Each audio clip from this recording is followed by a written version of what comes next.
Welcome to Not Another PD, the podcast for helping professionals who are over dull trainings and death by slideshow workshops. I'm Jazmin Sarah, social worker, coach, supervisor, and self-proclaimed boundaries queen.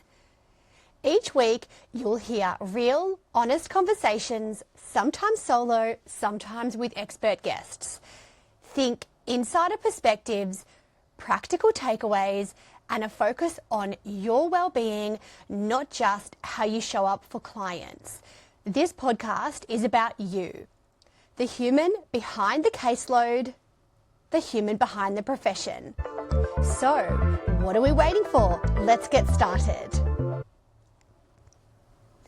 Episode 15. Today I'm joined with Sarah. Sarah is a naturopath, kinesiologist, and Rebirthing Breathwork Mastery Practitioner-in-training who helps people uncover the emotional roots behind physical symptoms and break generational patterns.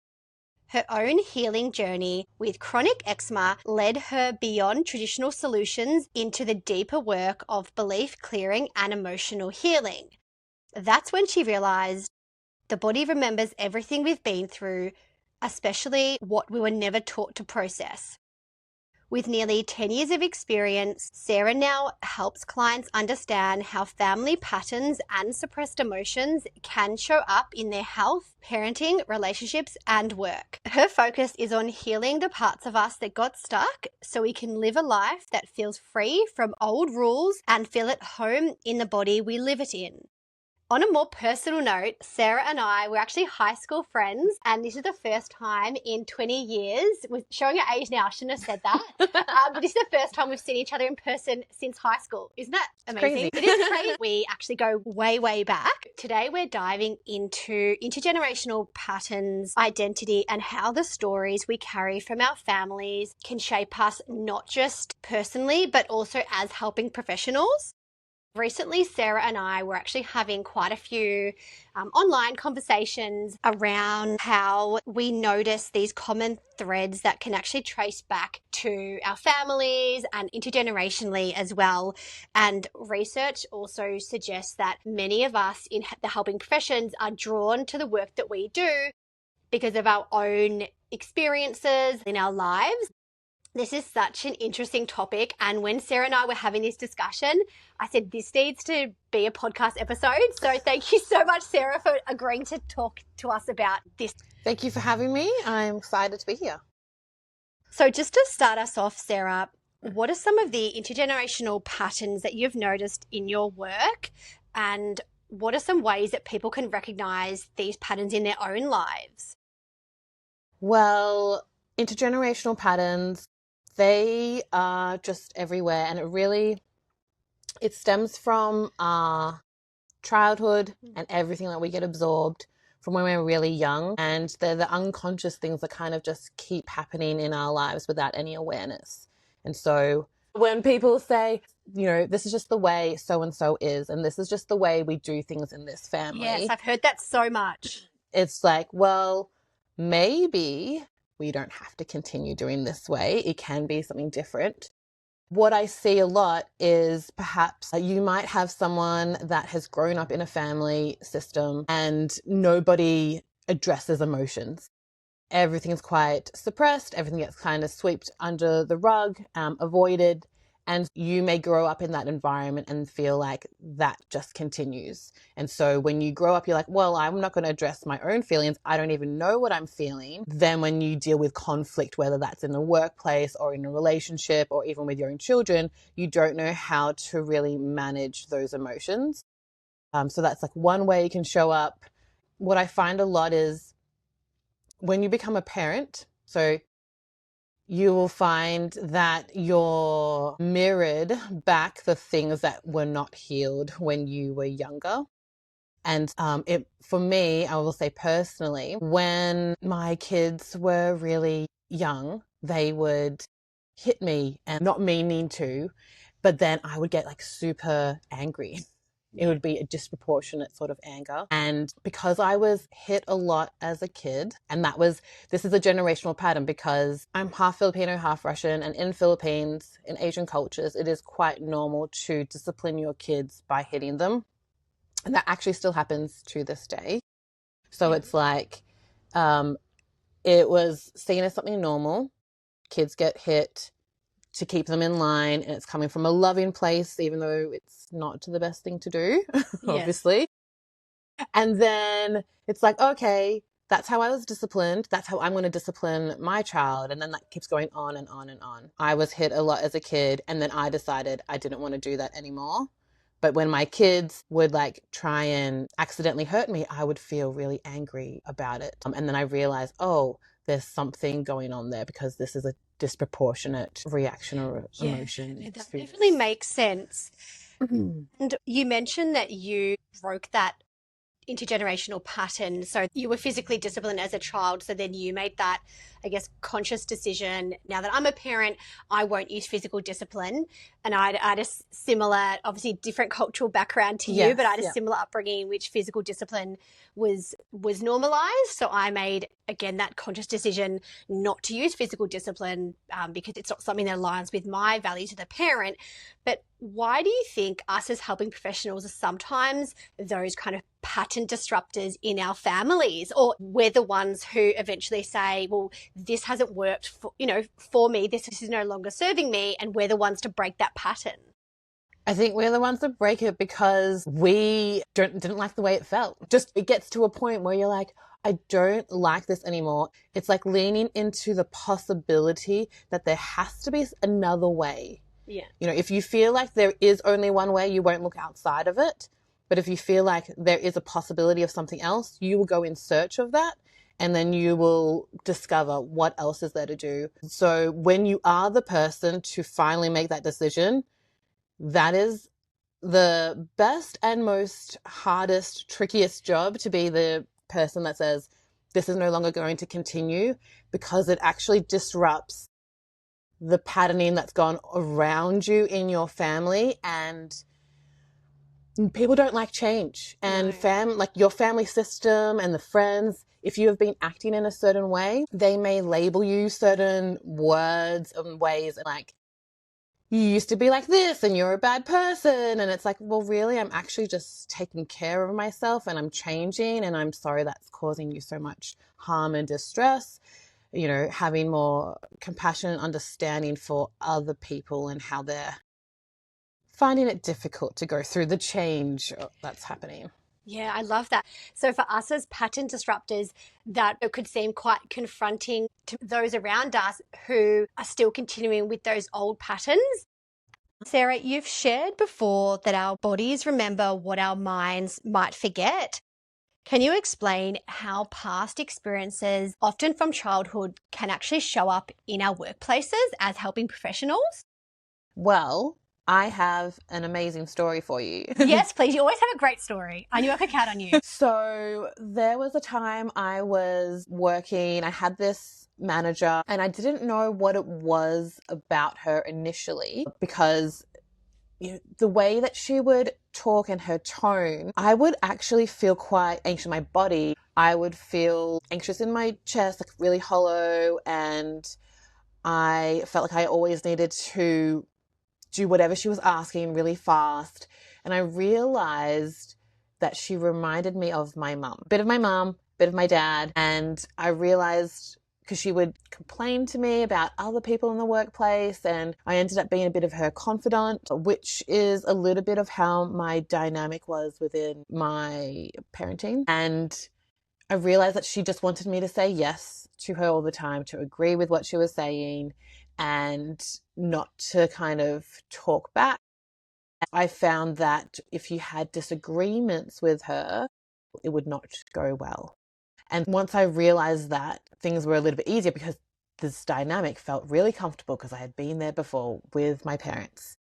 But, try and make sure everything was kind of ticked off or done. I didn't want to get in trouble from her. And so again, it's like, yes, she's a manager, but I was almost relating to her like a child. There was a few instances kind of getting triggered. So I guess in a roundabout way, what I'm trying to say is that our body will have a physical response, whether you are getting really sweaty, your heart is beating really fast. Maybe you just feel like either you're getting angry, maybe. You may not consciously be aware of why that is happening, but unconsciously there is a reason, because it's probably reminding you of a pattern or an experience from the past.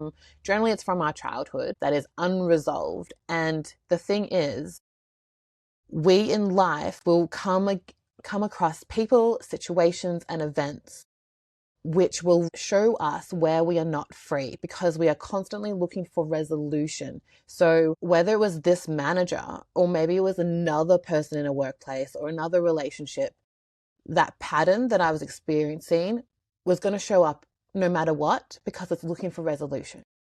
So that's why when we start to be more consciously aware of it, these are the little signs to go, hey, maybe I need to work on this so this doesn't continue happening, so we can feel like free in our lives and to show up in the ways that we want to.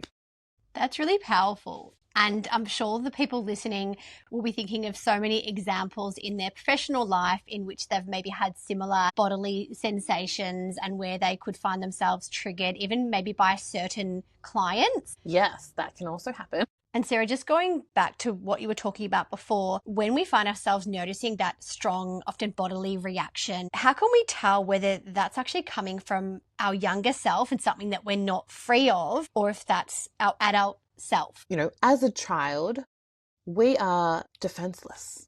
We need our caregivers to do everything for us. And so often it feels like there is no choice and it's a have to, whereas an adult, we are free to. We can say yes, we can say no.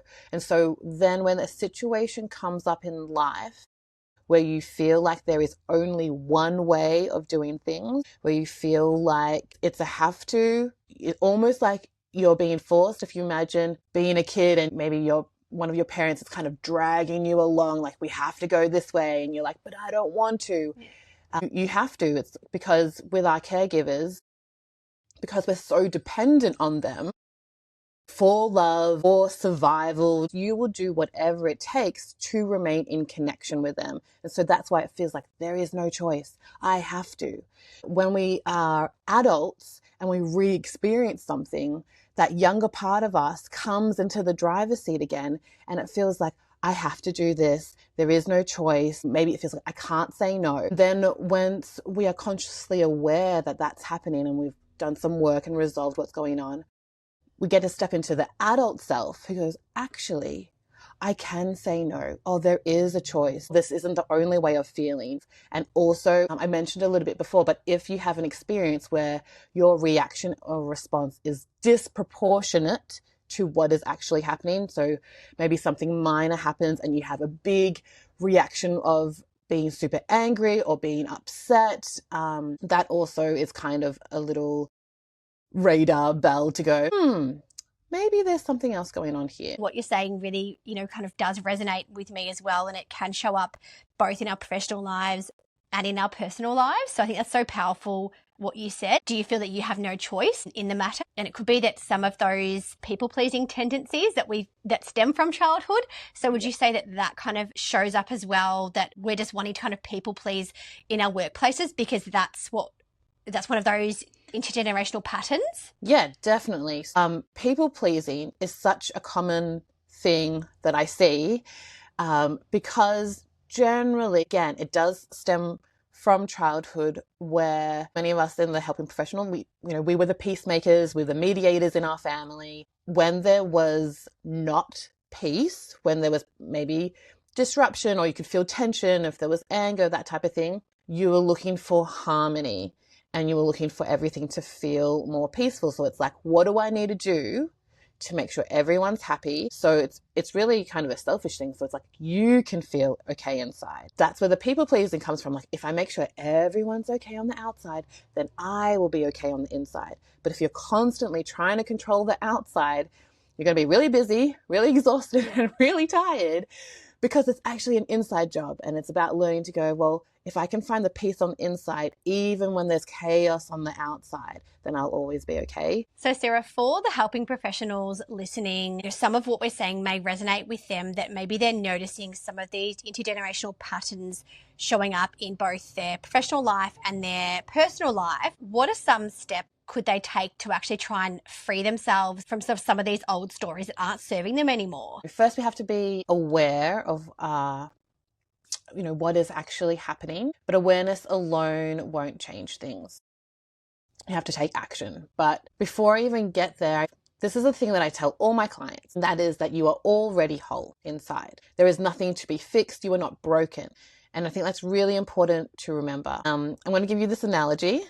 Hopefully it makes sense. If you imagine yourself like a doll, a beautiful little figurine who is already whole, and then on the outside of that doll, there's all this clay and it's making this big sort of rock around you. That rock actually represents all your beliefs, your patterns, all the things that you feel like are wrong, that need to be fixed. But remembering you're inside the middle, you're still whole and complete. I'm a naturopath and I integrate my knowledge with kinesiology. We're working with the mind and the body to release everything that's happening. Some people really gravitate towards talk therapy, hypnotherapy, breathwork. There's so many different modalities and everyone is going to gravitate to a different one. But all of them, what they have in common is that they're all going to try and chisel away at that rock to get you to remember the wholeness that you are on the inside. And they will all do it at a different level, at a different speed. The illusion is that we are broken, that there is something to fix, when it's just the beliefs, the experiences, all those patterns. It's like they're just all made up. That's where you find the freedom to be who you are and show up in the world exactly as you want to. That's so powerful. For people listening who don't really know what kinesiology is, how do you use your knowledge of kinesiology and naturopathy? That was a hard word to say, naturopathy, to sort of combine that. And then if someone's coming to you with some of now an increased awareness of these intergenerational patterns that aren't serving them, how would you work with them using your knowledge? Well, they are big words. Not many people know what naturopathy is and kinesiology. So I'll give like a bit of a brief description as that. So naturopathy is just knowing how your body on the inside is talking to each other, all your organs, all your little body systems, and like herbs and nutrition. And then kinesiology is this beautiful bridge where it is muscle testing, and you can actually do that online or in person, but it's actually a way to communicate with your body to figure out what is going on physically, mentally, emotionally, and spiritually. Like, what is it that your body needs to feel like back in balance? Actually, let me give you this analogy. I'm all for analogies here. You are a light globe, okay? And imagine from the light globe, you've got one circuit of energy, like a circle running from one side to the other.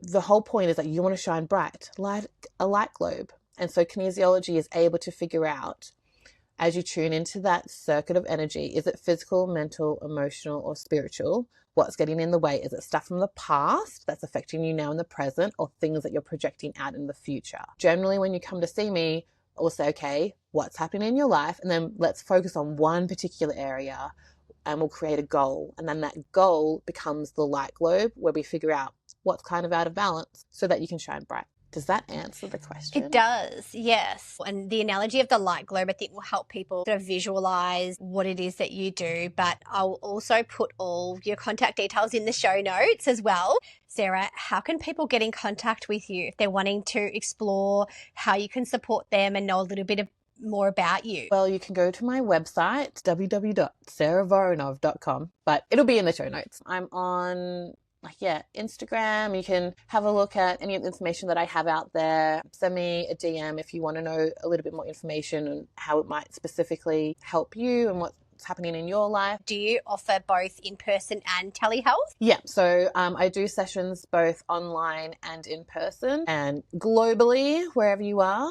I am in Melbourne time, so we'll figure out a time that would work for both of us. Amazing. And in person in Melbourne, where's your clinic? Just in Narre Warren at the moment, but accessible anywhere online. Amazing. Thanks, Sarah. I ask all of my guests one signature question on boundaries. What is one boundary that you have put in place between your personal and your professional life? I have 2 different phones. What I found was when I only had my one phone for both professional and personal, I would get inundated by different clients or like contact me on different platforms. So having 2 different phones sounds very la-di-da. So that I could only have my professional clients contact me in one way, and then I could also put that boundary in to go, oh, I'm out of office hours during this time and I'm going to reply then. Whereas I felt like when everything was just on my personal phone, I felt obligated that I had to reply and I didn't have any sort of separation. I also make sure that I reply during certain times. See, I have 2 phones as well. Sometimes if we just have one phone for professional and personal use, then we're way too accessible to whether it's our clients or with colleagues, we're just way too accessible. That's also a non-negotiable for me. And then that way you can physically like switch off that work phone when you're not working, and then you can actually be free of that commitment. I have my work phone. I put it on the shoe rack at my home. So it's like, okay, that goes there. Every now and then I go, let me see, has anyone contacted me? No, it's okay. And then I get to just go outside, enjoy my life with my personal phone. I actually left the other day. I could not find my work phone and I actually left it in my car.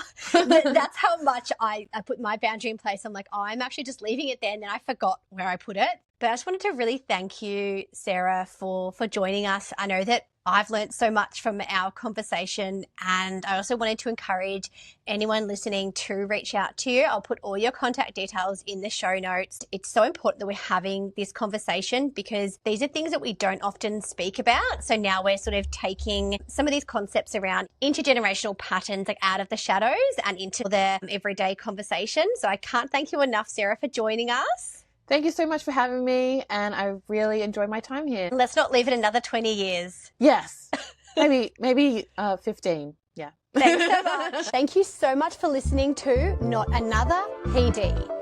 If today's episode resonated with you, share it with a colleague who could use stronger boundaries, less burnout, and more balance. And don't forget to subscribe. Until next time, keep saying yes, less.